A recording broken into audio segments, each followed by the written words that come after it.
Les Jeux Olympiques, justement, au cœur des discussions entre le président de la Polynésie et la maire de Paris, Anne Hidalgo. Moetai Broderson a été accueilli jeudi à l'hôtel de ville. La veille, il avait rencontré le chef de l'État, Emmanuel Macron. Quel bilan le président polynésien fait-il de ce séjour parisien? On retrouve Lucille Guichet et Heidi Yenko sur place.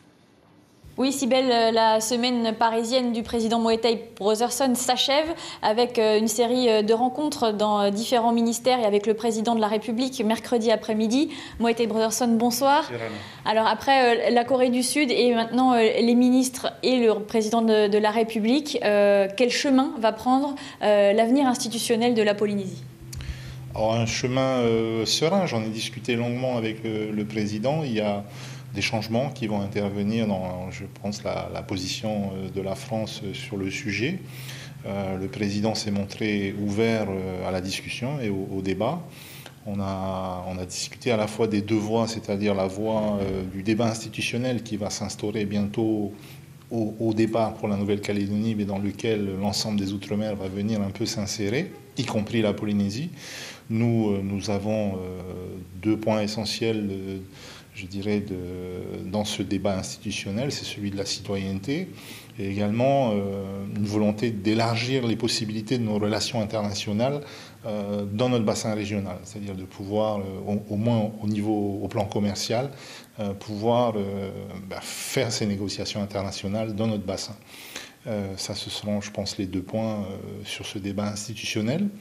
Et ensuite, il y a le processus d'autodétermination, de décolonisation, on appelle ça comme on veut, qui lui se négocie avec les Nations Unies, où on a une position de la France, je l'ai dit, je le répète, qui n'est pas tenable depuis 2013, depuis la réinscription. Et donc sur ce sujet-là, je pense qu'il y aura une modification de la ligne de conduite de l'État. Clairement, le dialogue n'est plus le même entre le président indépendantiste et l'État français que depuis 2004. Oui, alors d'abord, je pense que l'État a compris que, avant d'être le président indépendantiste, je suis le président élu de la Polynésie et le président de tous les Polynésiens. Donc je ne suis pas là que pour défendre les dossiers indépendantistes, je suis là pour défendre les intérêts des Polynésiens.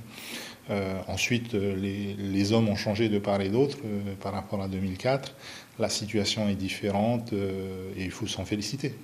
L'autre gros dossier, c'est le nucléaire, le statut de victime du nucléaire à la CPS, l'indemnisation forfaitaire éventuellement. Tout ça, ce sont des choses qui permettraient de clore ce chapitre où la dette environnementale aussi, elle compte toujours pour vous.